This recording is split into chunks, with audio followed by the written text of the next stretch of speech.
Alright, तो आज जो हमारा टॉपिक है वो है to understand the concept of business. Business किसे कहते हैं ये चीज़ आज हमें समझनी है। सो विदाउट वेस्टिंग टाइम मैं इस चीज़ को कोशिश करूंगा कि आपको ये चीज़ समझ आ जाए कि बिजनेस किस कंसेप्ट को हम कहते हैं, बिजनेस बेसिकली किसे कहते हैं। ठीक है, तो what is the real concept of the business. उसके लिए मैं स्टार्ट करता हूँ विद द वर्ड एक्टिविटीज। यहाँ से मैं स्टार्ट करता हूँ।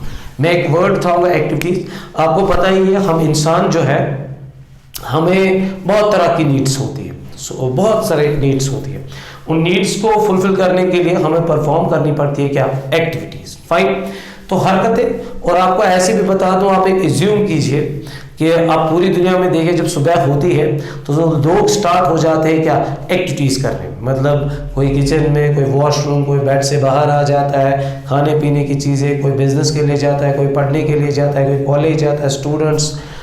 Everybody is doing activities. Even right now I am doing activity. If I have to give an example, मैं इस वक्त एक्टिविटी कर रहा हूँ, हरकतें हम कर रहे हैं so that we can fulfill our needs. Fine.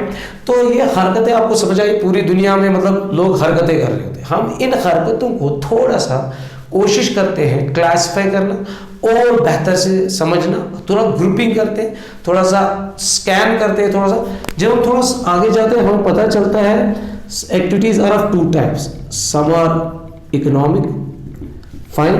Some are called non-economic activities. Fine. Some are called non-economic activities. हरकतें दुनिया में लोग करते ही रहते हैं, लेकिन हम ही लोग कुछ हरकतें इकोनॉमिक कर बैठते हैं, कुछ नॉन इकोनॉमिक। अब बात है कि ये इकोनॉमिक और नॉन इकोनॉमिक क्या है, व्हाट इज द डिफरेंस, क्या डिफरेंस है, ये वर्ड बीच में आया। इकोनॉमिक एक्टिविटीज तो हमें पता ही है, ठीक, और नॉन एक्टिविटीज का तो हमें सारा पता चला। अब हमें सिर्फ पता करना है what are economic activities and what are non economic. हम इंसान जब एक्टिविटी करते हैं हमारी किस हरकत को इकोनॉमिक कहा जाएगा और किसको नॉन इकोनॉमिक कहा जाएगा। इकोनॉमिक हरकत वो होती है जिसके पीछे हमारे इंटेंशंस अर्न करने होते हैं, मनी, प्रॉफिट, ठीक है, कुछ इंटेंशंस अर्न करने के होते हैं। I can coat an example, अभी मैं एग्जांपल से ये सारा क्लियर कर दूंगा। एंड नॉन इकोनॉमिक एक्टिविटी जो हम साइकोलॉजिकली, इमोशनल, अपनी एक सोशल नीड तो फुलफिल करने के लिए करते हैं। मैं ऐसे कहूँ, अगर मैं एक एग्जांपल देना चाहूँगा, मान के चलते हैं एक डॉक्टर है, तो वो डॉक्टर जो है वो सुबह क्लिनिक जाता है और क्लिनिक पे वो पेशेंट्स को ट्रीटमेंट करता है। तो फर्स्ट, इवन आपको तो पता होगा, पहले तो फी भरना पड़ता है, फिर डॉक्टर कोई हमें ट्रीटमेंट करता है। ठीक है, अगर वही डॉक्टर घर जाएगा, अब वो ड्यूटी खत्म करके घर जाता है, तो मान के चलते उसका बच्चा बीमार हो गया, उसकी भी उसने ट्रीटमेंट की, लेकिन उसने कोई फी नहीं मांगा। सो अगर मुझे आप यहां से कहोगे कि डॉक्टर ने एक्टिविटीज की, दो एक्टिविटीज की और दोनों different, in what sense different, एक इकोनॉमिक बन गई, एक नॉन इकोनॉमिक बन गई, क्योंकि जिस एक्टिविटी के पीछे उसके इंटेंशंस अर्न करने के थे, मनी, प्रॉफिट, फाइन, तो जिस एक्टिविटी के पीछे उसके इंटेंशंस अर्न करने के नहीं थे, बस एक साइकोलॉजिकल, इमोशनल नीड थी, उसको फुलफिल किया। ठीक है, तो उस वाली नीड को हम कहेंगे नॉन इकोनॉमिक, और जहां पे हमने इंटेंशंस अर्न करने के थे, दैट इज इकोनॉमिक। तो डॉक्टर की एक एग्जांपल थी, I can coat in another example so that कि आपको ज्यादा अच्छे से समझाए। मान के चलते एक शेफ है, कहीं पे काम करता है, नौकरी करता है, तो किसी रेस्टोरेंट में अच्छे अच्छे पकवान बनाता है। वही शेफ अब घर जाता है, अपने बच्चों के लिए पकवान बनाता है, क्या वो उनसे तनख्वाह लेगा? नहीं, लेकिन रेस्टोरेंट में उसको तनख्वाह मिलेगा, तनख्वाह मिलती है उसको भाई ऐसी चीज करने को। तो एक शेफ, दो एक्टिविटीज, एक इकोनॉमिक, एक नॉन इकोनॉमिक एक्टिविटी। फाइन, अब आपको इतना पता चला होगा कि जब हम कोई फ्री में कोई किसी की हेल्प करते हैं, हम इंसान को आदत है, हम हेल्प्स करते रहते हैं डेली बेसिस पे, आप, मैं, everybody is trying to help somebody. Fine, तो वो हमारी बन जाती है नॉन इकोनॉमिक एक्टिविटी, जहां पे हमारे इंटेंशंस कोई अर्न करने के कुछ भी नहीं होते। लेकिन हम ही इंसान जब देखते हैं अपने आप में, तो हम इकोनॉमिक एक्टिविटी भी कर सकते हैं, क्योंकि हम इकोनॉमिक एक्टिविटी से बगैर भी जिंदा नहीं रह सकते, हमें इकोनॉमिक एक्टिविटी भी करनी पड़ेगी। तो दिस इज वेरी क्लियर। तो ये तो वही बात हो कि अगर हमें ह्यूमंस का जब हम स्टडी पढ़ते हैं करते हैं, फिर हमें पता चलता है ह्यूमंस की जब हम क्लासिफिकेशन करते हैं, some are male, some are called female. Same is the case activities की जब हमने क्लासिफिकेशंस की, some are called economic activities and some are called non economic activities. Fine, अभी मैं इसके ऊपर ज्यादा बात नहीं करूंगा, क्योंकि हमारा जो टॉपिक है main, that is to understand the concept of the business. अभी तक हमने इतना कह दिया। तो दुनिया में तीन तरह के इकोनॉमिक एक्टिविटीज होती है। एक हरकत को कहा जाता है, एक एक्टिविटी को कहा जाता है बिजनेस, एक हरकत को कहा जाता है प्रोफेशन, फाइन, और एक हरकत को कहा जाता है एम्प्लॉयमेंट। ये भाई ये तीन हरकतें, तीन इकोनॉमिक हरकतें, इकोनॉमिक एक्टिविटीज जो दुनिया में लोग करते रहते हैं। या तो आप एम्प्लॉयमेंट करोगे और अर्न करोगे, ठीक है, आप एम्प्लॉयमेंट इसलिए करोगे क्योंकि आपके इंटेंशन होंगे कुछ अर्न करने के लिए, और प्रोफेशन अगर आप कोई एक प्रोफेशनल बंदे बन गए, आपके पास specialised knowledge, skills, technical skills आए जो आपको सोसाइटी के वेलफेयर के लिए वापस देने पड़ेंगे, like you can become a doctor, engineer, lawyer, teacher, there are lot of professionals, तो अगर आप ऐसे ऐसे प्रोफेशनल्स बने और आपने फी चार्ज किया, आपके इंटेंशंस अर्न करने के बाद इस हरकत की वजह से, इस एक्टिविटी की वजह से आप अर्न भी कर सकते हो, that will become economic activity and one is called business. अभी इसको होल्ड पे रखते हैं, लेकिन पहले हम थोड़ा सा एम्प्लॉयमेंट और प्रोफेशन के बारे में थोड़ा सा और जानने की कोशिश करते हैं। वैसे मैंने एक वन गो में तो कह ही दिया, एम्प्लॉयमेंट एक ऐसी हरकत होती है जिसमें आप हमेशा किसी के अंडर काम करते हो। इट कैन बी मतलब like I am doing a job, या people are working in different institutes, government institutes, private institutes, fine, वो काम करते हैं, बहुत सारे स्टेटस के बेस पे काम करते हैं, ठीक है, तो they are called doing employment activity.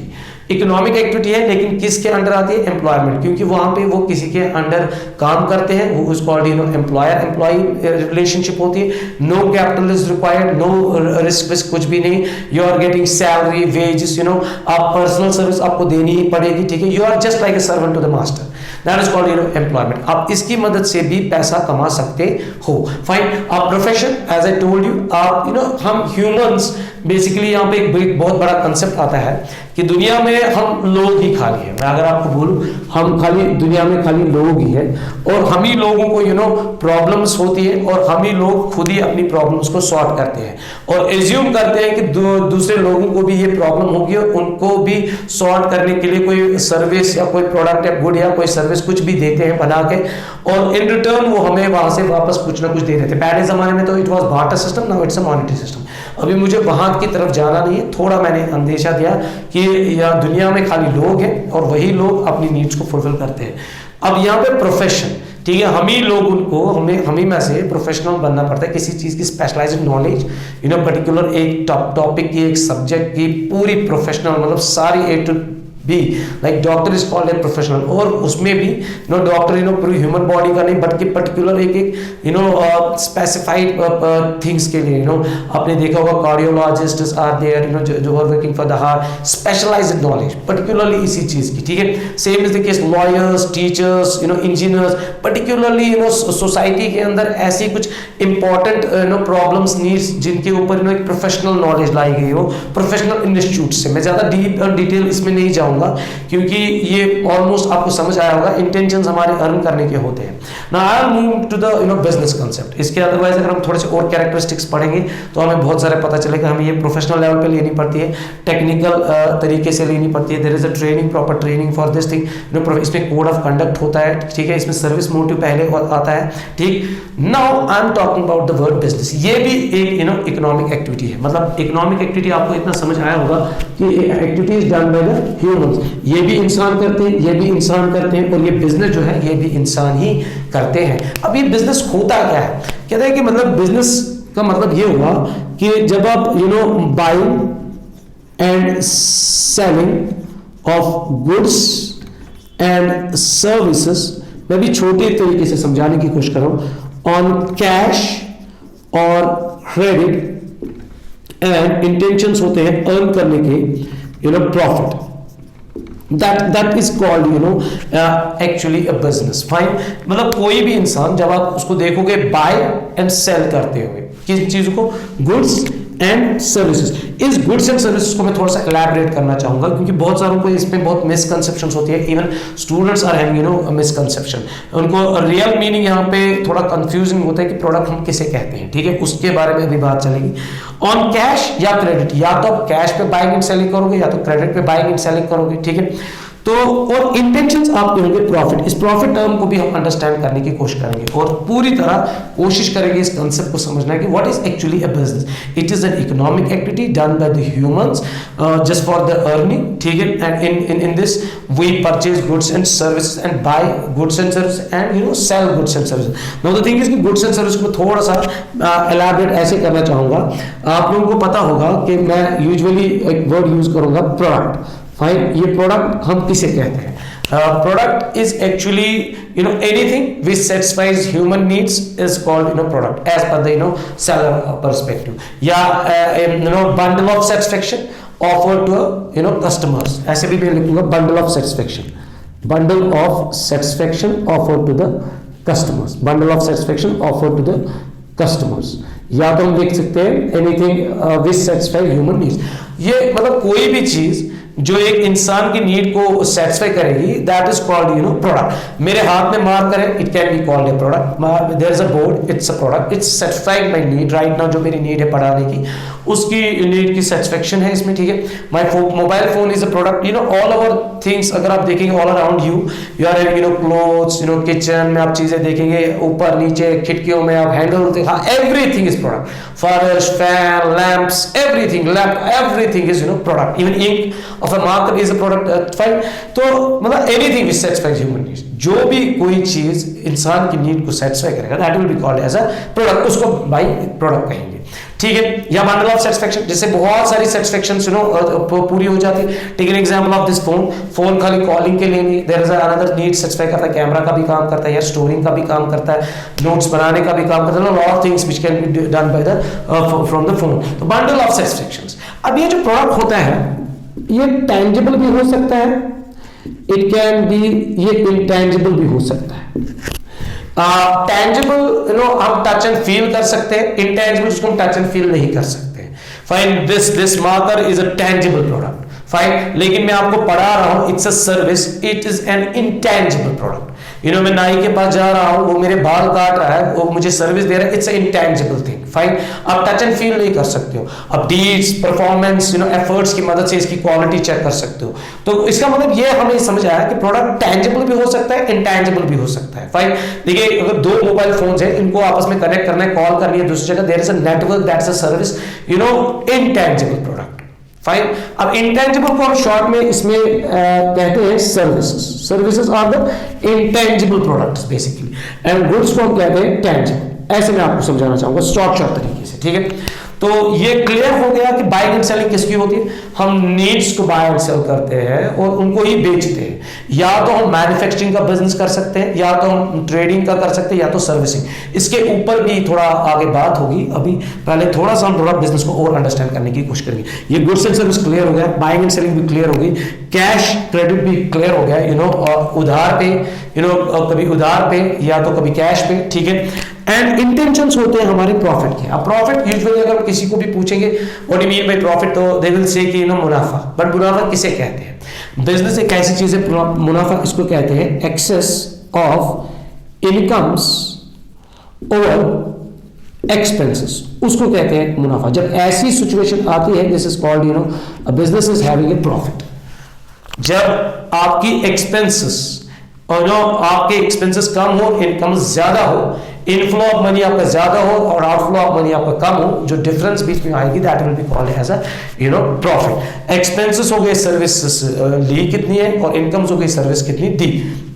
अब इसको इनफ्लो आउटफ्लो में भी समझ सकते हैं, ठीक है। इन शॉर्ट, हम बिजनेस जब करते हैं, एक ऐसी इकोनॉमिक एक्टिविटी जिसमें यहां से ही आपको पैसा देना पड़ता है, ठीक है। अभी इसके ऊपर भी बात होगी, यहां से ही पैसा देना, पहले पैसा जाता है फिर पैसा आता है। Show me one thing, if anybody wants to start a business, उसको पहले पैसा यहां से देना है कि पहले पैसा वहां से आएगा? आई थिंक पहले पैसे यहां से ही देंगे। हाँ, तो मतलब वो उधार भी ले सकता है, अपनी जेब से भी निकाल सकता है, लेकिन पहले तो भाई इन्वेस्ट करना है, पहले एसेट्स लाने हैं, चीजें लानी है। विदाउट एसेट्स कोई बिजनेस स्टार्ट नहीं होता है। तो आगे आगे इसके ऊपर भी डिस्कशंस चलेंगे, ठीक है। Excess of incomes over expenses. तो इन शॉर्ट हमें यहाँ पे समझ आ गया कि एक इंडिविजुअल जब बाइंग एंड सेलिंग करेगा गुड्स एंड सर्विसेज की प्रोडक्ट की, and on cash on credit earn होंगे, इंटेंशंस होंगे अर्न करने के, क्या profit, that will be called as a business. अब हर किसी चीज को हम बिजनेस नहीं कह सकते, हमें थोड़ा सा बिजनेस के ऊपर इसके कैरेक्टरिस्टिक्स के बारे में थोड़ा सा पता करना चाहिए। अगर हमें इसके कैरेक्टरिस्टिक्स पता चले तो हमें बिजनेस का कंसेप्ट समझ आ गया। फिर हम इसके further classifications and other things will discuss. मैं ये रब करने की कोशिश करूंगा, ये मैंने रब किया, फाइन। यहाँ पे मैं थोड़ा सा कैरेक्टरिस्टिक्स जरूरी डिस्कस इसके करूंगा, क्योंकि इसका नेचर जब तक हम समझेंगे नहीं इस इकोनॉमिक एक्टिविटी का, तब तक हमें समझ नहीं आएगा कि भाई बिजनेस होता क्या है। ठीक है, बिजनेस की बड़ी ब्यूटी ये है कि भाई इसमें एक्सचेंज होता है, exchange of goods and services होता है। ठीक है, इसमें जिस एक्टिविटी में एक्सचेंज होगा गुड्स एंड सर्विसेज का होगा, रिटर्न ऑफ मनी होगा या वापस गुड्स एंड सर्विसेज आएंगे, that will be called as a business. ठीक है, इसमें प्रॉफिट मोटिव होता है। ठीक है, जो हमें इन 3 एक्टिविटीज में, रेस्ट ऑफ द एक्टिविटीज में ज्यादा नहीं होता है। ठीक है, इसमें प्रॉफिट मोटिव होता है। इसमें रेगुलरिटी इन डीलिंग्स होनी चाहिए, ये बड़ा इंपॉर्टेंट है, रेगुलरिटी इन डीलिंग्स, फाइन। इसमें ये कैरेक्टरिस्टिक्स है। Element of risk is there, fine.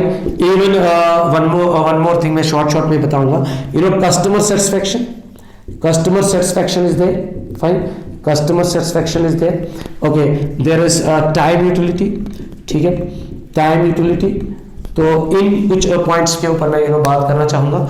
Exchange, इसमें जिस इकोनॉमिक एक्टिविटी में बाइंग एंड सेलिंग होगी, एक्सचेंज होंगे गुड्स एंड सर्विस कस्टमर्स के साथ, ठीक है, सप्लायर्स के साथ। प्रॉफिट मोटिव, जिसमें भी इंटेंशंस होंगे हमारे प्रॉफिट मोटिव के, मतलब हमने यहाँ से पहले पैसे डालने हैं, एक्सपेंसेस करने हैं, और वहाँ से फिर पैसे आएंगे। तो इन बिटवीन जो बचेगा उसमें जो अगर इनकम ज़्यादा रही तो प्रॉफिट, अगर इनकम कम रही, एक्सपेंसेस ज़्यादा रही तो loss. Regularity in dealings, you can't call anybody ये बिजनेस कर रहे हैं। मैं ऐसे आपको एग्जांपल दूं, इसमें रेगुलर रहना बड़ा इंपॉर्टेंट होता है। अगर से फॉर एग्जाम्पल कोई फ्रेंड है मेरा, उसने कोई स्कूटी खरीदी 10, 15, 20 हज़ार की सेकंड हैंड खरीदी, चलो 30 हज़ार की खरीदी, और मुझे बेच दी 35 हज़ार की, और कुछ और 20, 30, 40 दिन हो गए और उसने फिर से ऐसी हरकत की और कोई फ़ोन खरीदा, फिर किसी और बंदे को बेचा और उसमें 2-3 हज़ार प्रॉफिट कमाए, तो we can call that person is doing business, क्योंकि ये रेगुलर बेस पे नहीं कर रहा है। बिजनेस का मतलब होता है रेगुलर, 24 आवर, 24 घंटा चालू रहे, ठीक है, होना ही होना चाहिए। ठीक है, आप देखिए दुकानदार, शटर आपके बाहर दुकानदार इतने होंगे इर्द गिर्द, शटर सुबह खुलाते हैं, शाम तक बैठते हैं, सुबह खुलाते हैं, शाम तक बैठते हैं, कस्टमर आए या ना आए, रेगुलरिटी, बाइंग एंड सेलिंग की रेगुलरिटी होनी चाहिए डेली बेसिस पे, ठीक है, होनी ही होनी चाहिए। मतलब कभी कस्टमर ना भी आए, still business should be very regular. तो regularity in dealings is very important to understand the business concept, fine, okay. Element of risk, वो मोस्ट इंपॉर्टेंट थिंग, ये बहुत सारे लोगों को बहुत कम कंसेप्ट पता है रिस्क के बारे में। रिस्क आज हम थोड़ा सा अंडरस्टैंड करेंगे। Element of risk, uncertainty and certainty, these are two words, certainty and uncertainty. Risk can be certain, risk can be uncertain. I can give you an example. मुझे मरना ही मरना है, at the end of the day I have to die, ये हमें पता है। ये भी एक रिस्क है, ये नहीं पता है कब मरेंगे, लेकिन ये एक सर्टन रिस्क है, ठीक है। अनसर्टेनिटी की अगर मैं एग्जांपल की बात करूंगा, uncertainty means where we don't know what will happen, ठीक है। अच्छा, और ये पता भी नहीं होगा, अचानक से कुछ हो जाएगा, हमने सोचा भी नहीं होगा, अचानक से कुछ हो जाएगा, ठीक है। तो अनसर्टेनिटी, अब अनसर्टेनिटी में एक एलिमेंट है जिसको हम कहते हैं रिस्क। रिस्क कैसा एलिमेंट है मैं आपको ऐसे बताऊं, हम स्कूटर लाते हैं, गाड़ी लाते हैं, still we go for an insurance, ठीक है। Why we go for an insurance, चलो गवर्नमेंट के नॉर्म्स भी है, स्टिल अगर हम देखेंगे इंश्योरेंस वेरी इंपॉर्टेंट। क्यों जाते हैं इंश्योरेंस, हम देखते हैं कि भाई अगर हमने 10 लाख की गाड़ी किसी ने लिखा, मुझे दिखाओ एक बंदा जो 10 लाख की गाड़ी शोरूम से विदाउट इंश्योरेंस निकालेगा, बहुत ही डिफिकल्ट है। 99% will not do it, 99% will go with the insurance, क्योंकि बाहर अगर कोई एक्सीडेंट हुआ, हु विल पे, फाइन। तो इंश्योरेंस हमें रिस्क कवर करता है। हमें ऐसा लगता है कि हमें एक्सीडेंट अगर हो जाए, हुआ नहीं, इफ इन केस अगर हो जाए, अच्छा अगर हो भी गया, ठीक है, उसके बाद नुकसान कितना होगा ये भी नहीं पता, दैट इज कॉल्ड रिस्क। एक आपको चांस, रिस्क कहते हैं chance of loss, probability of loss, मतलब खतरा लग रहा है आपको लॉस होने का, अगर होगा नहीं होने का लग रहा है, अगर हुआ भी फिर लॉस, ये नहीं पता है कि मतलब कितना। आई कैन एक्सप्लेन इट थोड़ा लिटिल बिट ब्रीफ, ऐसे मैं आपको समझाऊं, ठीक है। एग्जाम्पल, मैंने कोई गाड़ी खरीदी, यही 10 लाख की गाड़ी खरीदी, हमने इंश्योरेंस कर दिया 10 लाख, बाहर मैंने पूरे गाड़ी का इंश्योरेंस किया, फुल वैल्यू का, सम एश्योर 10 लाख का वैल्यू पैसे में निकला, तो 10 लाख का मैंने इंश्योरेंस कर दिया। अब गाड़ी एक्सीडेंट होता है, अब एक्सीडेंट होता है इतना कि नुकसान हो जाता है 1 लाख। अब मुझे कहाँ पता थी एक्सीडेंट में 1 लाख, मैंने तो पूरी गाड़ी का किया था, ठीक है, रिस्क तो मैंने कवर की थी पूरी गाड़ी की, ठीक है, लेकिन मेरा नुकसान जितना हुआ वो अनएक्सपेक्टेड था, मेजर नहीं था, ठीक है। ऐसी सिचुएशन जब होती है, इस सिचुएशन को हम कहते हैं risk. A chance ought to happen, does not happen, but does happen does not happen in a required measure gave rise to an element of uncertainty that's called risk. Risk एक ऐसा uncertainty का factor है जहां पे हमें पता नहीं होता है कि भाई क्या हो जाएगा, और अगर हो भी गया, कोई लॉस हो भी गई, ये पता नहीं होता कितने वैल्यू में होगी, ठीक है। That is called element risk. Business में बहुत ही इंपॉर्टेंट चीज है, इसकी वजह से बहुत सारे लोग बिजनेस कर ही नहीं पाते जस्ट। लेकिन एक बात मैं आपको बताऊं, एक टिप मैं आपको देना चाहता हूं, रिस्क अगर मैं बाइक तेज चलाऊं, गाड़ी तेज चलाऊं 140-150 की स्पीड पे, दैट इज कॉल्ड, वो खतरनाक रिस्क, ज्यादा डेंजरस रिस्क है एज कम्पेयर। अगर मैं कोई पैसे उठाऊं, कोई एक्टिविटी इकोनॉमिक करूं, बिजनेस स्टार्ट करूं, कोई बाइंग एंड सेलिंग स्टार्ट करूं, इससे और उसमें देयर इज अ लॉट, यहाँ पे पैसा डूबेगा, जान नहीं डूबेगी, यहाँ पे लर्निंग होगी, next business will be good. तो आप इस चीज से डरिए ना, ठीक है। ये बहुत ही इजी चीज है, आप जब करते जाएंगे, failure is not an, basically failure एक स्टेपिंग स्टोन है, ठीक है। कस्टमर सेटिस्फेक्शन, बिजनेस में बड़ी इंपॉर्टेंट चीज ये होती है कि हमें सेटिस्फाई करना पड़ता है कस्टमर को, ठीक है। यहाँ के अगर मैं कश्मीर की बात करूं, यहाँ के बिजनेसमैन बहुत कम, अब तो शुक्र है खुदा का, पिछले 5, 6, 7, 8 ईयर से तो बहुत चेंज आ गई कि that businesses, majority of the business are trying to understand that we have to satisfy the customer. Customer is very important, इसकी नीड इंपॉर्टेंट होती है, इसको सेटिस्फाई करना बड़ा ही इंपॉर्टेंट है। बिजनेस का प्राइम फोकस होता है कि एक कस्टमर की नीड को सेटिस्फाई करना। अगर कोई भी बिजनेस कस्टमर की नीड को सेटिस्फाई ना करेगा, वो बिजनेस नहीं चलेगा भाई। तो बड़े ही इंपॉर्टेंट, क्योंकि देयर इज अ कंपटीशन, मैंने मार्केटिंग मैनेजमेंट के वीडियो में भी ये बात कही कि भाई कस्टमर सेटिस्फेक्शन क्यों इंपॉर्टेंट है। देयर इज अ कंपटीशन, पहले जमाने में नहीं था, अब कंपटीशन है, अब कस्टमर उसी के पास जाएगा जो उसको सेटिस्फाई करेगा, ठीक है, जो उसको ट्रीट करेगा like a king. Time utility, it's just because of the business economic activity, जिसकी वजह से टाइम यूटिलिटी होगी। एक जब भी हमें पहले जमाने में जब हम डिमांड करते थे नीड की कोई भी, तो बहुत डिफिकल्ट होती थी परचेज करनी वो नीड एंड वांट, क्योंकि वो बहुत दूर होती थी, ठीक। अब बिजनेस की वजह से वो हमारे नियर बहुत आ गई है। I can call some examples like Amazon, Flipkart, Myntra, lot of examples, या बहुत सारी ऑनलाइन डिलीवरी जो आपके घर के दरवाजे पे आ जाती है, ठीक है। इतनी टाइम यूटिलिटी होगी कि आपका क्विकली आपके पास प्रोडक्ट पहुंच जाता है। आप बाहर निकलते हो, रिटेलर्स आते हैं, so many business, every product is available in the market, fine. आप जा सकते हो इजीली, आप इसको बाय कर सकते हो विद इन द टाइम, जब भी आपकी नीड होगी उसी टाइम आप उसको परचेज कर सकते हो। टाइम यूटिलिटी 24/7 क्रिएट किया है इसकी situation. This is all about business, ये बिजनेस होता है। अब बिजनेस की क्लासिफिकेशंस के बारे में अगर मैं कहूं, बिजनेस की क्लासिफिकेशन, देयर इज अगर हम इसकी क्लासिफिकेशन करेंगे या इसके पहले ऑब्जेक्टिव्स के बारे में करेंगे, पता है प्रॉफिट मोटिव होता है, there are economic objective, there are non economic objective, social objectives भी है, क्योंकि हर किसी चीज के पीछे ऑब्जेक्टिव पर्पस होता ही होता है। बिजनेस के पीछे भी होता है एम्प्लॉयमेंट जनरेट करना is one of the objectives of business. Social needs को फुलफिल करना, गवर्नमेंट को टैक्स पे करना, अपने एम्प्लॉयज को ख्याल रखना, उनकी बेटर वर्किंग कंडीशन रखना, अपने इन्वेस्टर्स को, शेयर होल्डर्स को उनको proper rate of return of dividend देना, ठीक है, उनके पैसे का ख्याल रखना, वेल्थ मैक्सिमाइजेशन करना। There are lot of objectives, ठीक है। हम इनको क्लासिफाई भी कर सकते हैं इकोनॉमिक पे भी, नॉन इकोनॉमिक, इनोवेशन करना, growth, expansion, this are all objectives of business, fine. तो अब क्लासिफिकेशन ऑफ अगर एक्टिविटीज की मैं बात करूं इस बिजनेस की, हरकतें इंडस्ट्री की भी हो सकती है, हरकतें कॉमर्स को भी कह सकते हैं। बिजनेस में दो तरह की एक्टिविटीज होती है, या तो इंडस्ट्री होती है जहाँ पे हम किसी चीज़ को बनाते हैं, रॉ मटेरियल को इंटर फिनिश गुड्स में क्रिएट करते हैं, इंडस्ट्री उसको कहते हैं, ठीक है।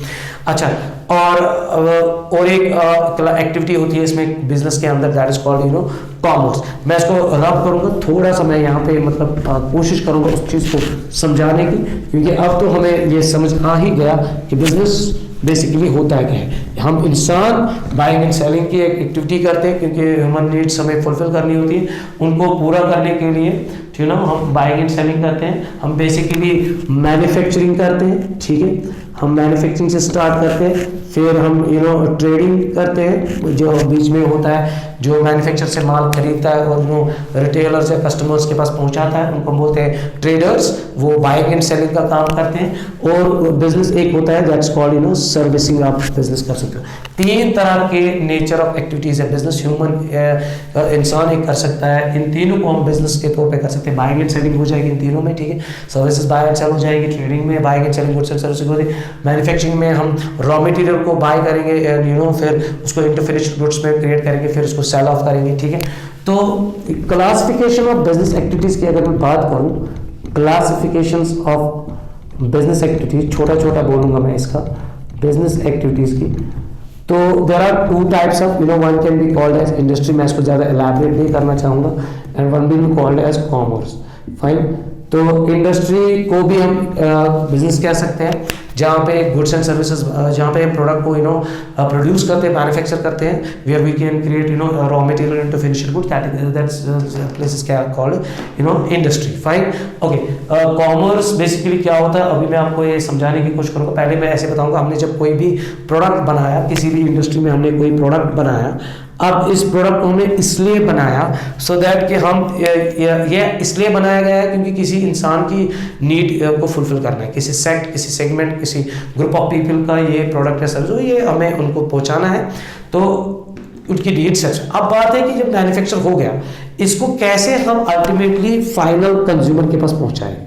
हाउ, फाइनल कंज्यूमर के पास कैसे पहुंचाएंगे, एक कस्टमर के पास हम इसको कैसे पहुंचाएंगे। So there are series of activities. Those series of activities will be called as commerce. मतलब जो भी हरकतें होती है, लाइक इस इंडस्ट्री से हम होलसेलर्स के पास पहुंचाते हैं with the help of transportation, उनके बीच में ट्रांजैक्शन होती है, बैंकिंग होती है, इन बिटवीन इंश्योरेंस हो जाता है, ठीक है, इन बिटवीन एडवर्टीजमेंट हो जाती है, प्रमोशन हो जाती है। तो 5 activities are called commerce. Like इसमें ट्रांसपोर्टेशन आ जाता है, ठीक, इसमें बैंकिंग इन्वॉल्व होती है, इसमें एडवर्टीजमेंट इन्वॉल्व होती है, ठीक है, इसमें इंश्योरेंस इन्वॉल्व होता है, ठीक, इसमें what we call it in transportation, banking, advertisement, insurance and क्या कहते हैं इसे, हाँ, स्टोरिंग, वेयर हाउसिंग की बात कहते हैं, तो स्टोरी। तो ये सारी एक्टिविटीज की मदद से हम एक फाइनली कंज्यूमर के पास पहुंचाते हैं प्रोडक्ट। तो ये तो डिटेल में ही पढ़ना है। तो हमारा फाइनल एम होता है इस इंडस्ट्री से जो प्रोडक्ट निकला वो फाइनली कंज्यूमर के पहुंचे, जो उसका जिसको उस प्रोडक्ट की नीड है, जिसके लिए वो पहले बनाया गया है। अब ये जो बात है, ये जो प्रोडक्ट की बात है, मैं प्रोडक्ट ऐसे बताऊं, जब हमने कोई प्रोडक्ट बनाया, ये ज़ाय ये मारकर दिल्ली विल्ली कहीं पे बना होगा, लेकिन यहाँ कश्मीर में मेरे पास है, with the help of these 5 things, these services, इस कॉमर्स की मदद से ये मेरे पास प्रोडक्ट पहुंच गया। वो कहते हैं ना, if a proof of pudding lies in the eating, then the proof of production lies in the consumption. अगर आप पार्डल कर रहे हो बच्चे को और उसके बाद वो खाना नहीं खा रहा है, दैट्स अ वेस्ट पार्डल। फाइन। और अगर आप कोई प्रोडक्ट बना रहे हो और उसको कोई कंज्यूम नहीं कर रहा है, दैट्स जस्ट अ वेस्ट। तो इसको फाइनली एक कंज्यूमर के पास पहुंचाना पड़ेगा। With the help of these services हम इसको कंज्यूमर के पास पहुंचते हैं। इन्हीं सर्विसेज को हम बोलते हैं कॉमर्स, जो बिटवीन इंडस्ट्री और कंज्यूमर के बीच में जो सर्विसेज हमें एक प्रोडक्ट को पहुंचाना पड़ता है फाइनली एक कंज्यूमर के पास, उसको हम कहते हैं क्या, कॉमर्स। अब कॉमर्स में भी 2 टाइप्स की चीज़ें होती हैं। इसमें ट्रेड आता है और ऑक्सिलरीज टू ट्रेड आता है, ऑक्सिलरीज टू ट्रेड या एड्स टू ट्रेड, ठीक है, सर्विसेज, ठीक है, ट्रेड। और ये 2 एक्टिविटीज कॉमर्स के अंदर होती है। तो इंडस्ट्री में जब प्रोडक्ट बना, तो फाइनली जब ये प्रोडक्ट भी बना, मैं आपको ऐसे बताऊं, अब इंडस्ट्री को मैं थोड़ा सा क्लासिफाई करना चाहूँगा ऐसे। Industry primary, some industries are called primary industries, fine, some industries are called secondary industry. में ज़्यादा बोलने की कोशिश नहीं, इसमें डीप इलैबोरेशन में ज़्यादा यहाँ नहीं करूँगा। And some are called tertiary industries और सर्विस इंडस्ट्रीज, सर्विस इंडस्ट्रीज। तो अब इनके थोड़ा सा मैं कह दूंगा, ये तो मैंने कह ही दिया। प्राइमरी इंडस्ट्री मतलब आपको पता है किसी भी चीज़ को बनाने के लिए हमें मटेरियल नेचर से लाना होता है। तो नेचर से जो वो मटेरियल निकाल के देता है, that industry, that business, that will be called as primary industry. Even मैं आपको बताऊं, हम शीप्स रेयरिंग करते हैं, कैटल रेयरिंग होती है, वहाँ से चीज़ें निकलती है, मैन्योर निकलता है, उनसे वूल निकलते हैं, उससे चीज़ें बनती है।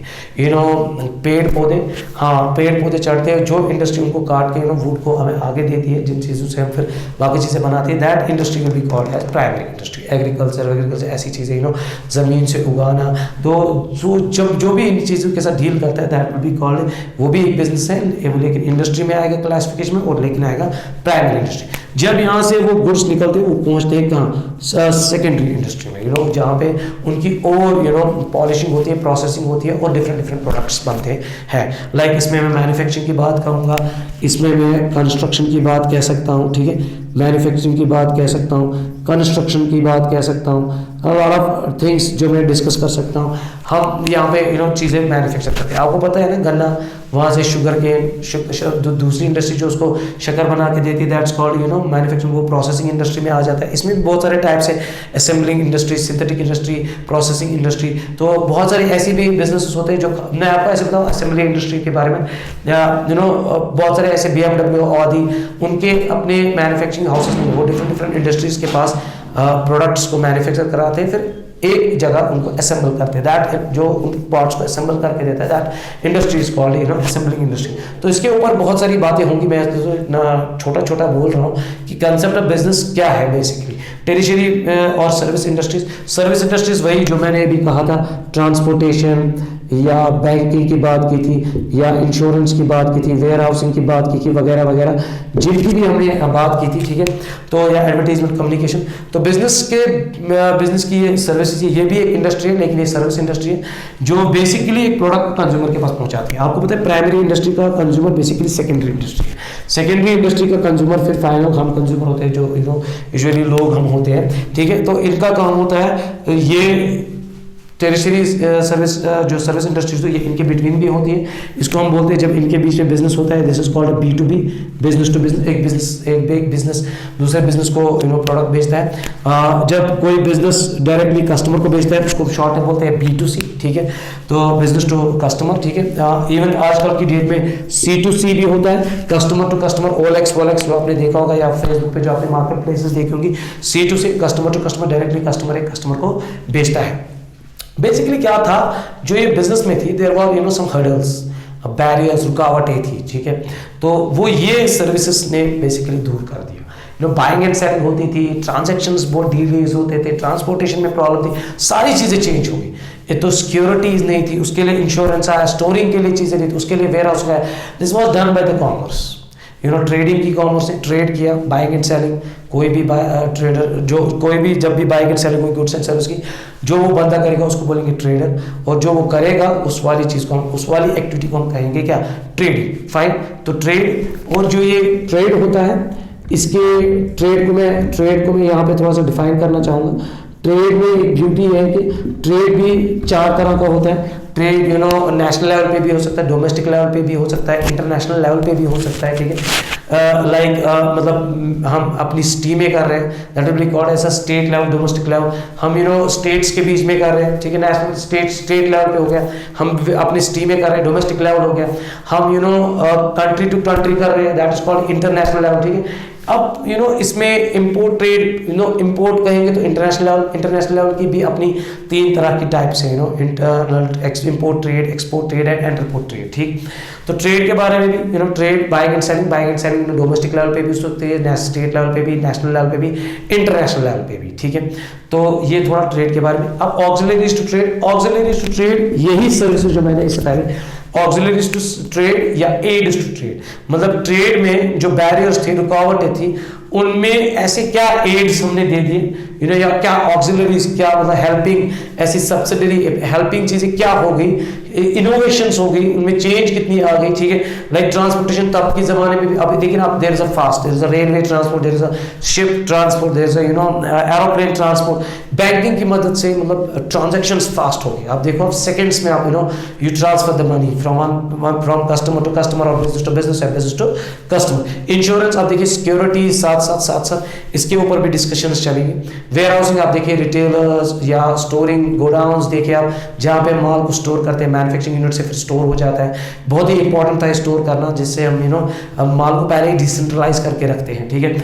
या तो हमारे पास और एक सर्विस थी, दैट इज कॉल्ड आज की डेट में कम्युनिकेशन या एडवर्टीजमेंट या प्रमोशन जिसे कहते हैं, जिससे हम लोगों को, कंज्यूमर्स को, उन कंज्यूमर्स को पता बोलते हैं, इन्फॉर्म करते हैं कि भाई आपका प्रोडक्ट कहाँ पे है, कैसे है, हमारे पास हमने बनाया, तो या आपकी कोई फलानी नीड है तो उसके लिए हमने ये मतलब चीज़ बना दी है, that is done by the advertisement और कम्युनिकेशन बैरियर। तो ये ऑक्सिलरीज टू ट्रेड। तो this is all about business के कंसेप्ट के बारे में मैंने रफली quickly I try my level best to make you guys understand कि what is this all about business. Business एक ऐसा कंसेप्ट है, एक इंसान है, ह्यूमन एक्टिविटी करता है, ठीक है, दूसरे इंसानों की नीड को फुलफिल करने के लिए, तो बाइंग एंड सेलिंग होती है, all that thing we discuss. I hope आप लोगों को ये समझ आया होगा, and I think now it's time, very high time कि मैं आपको बताऊं शेयर एंड सब्सक्राइब और channel. Thank you very much.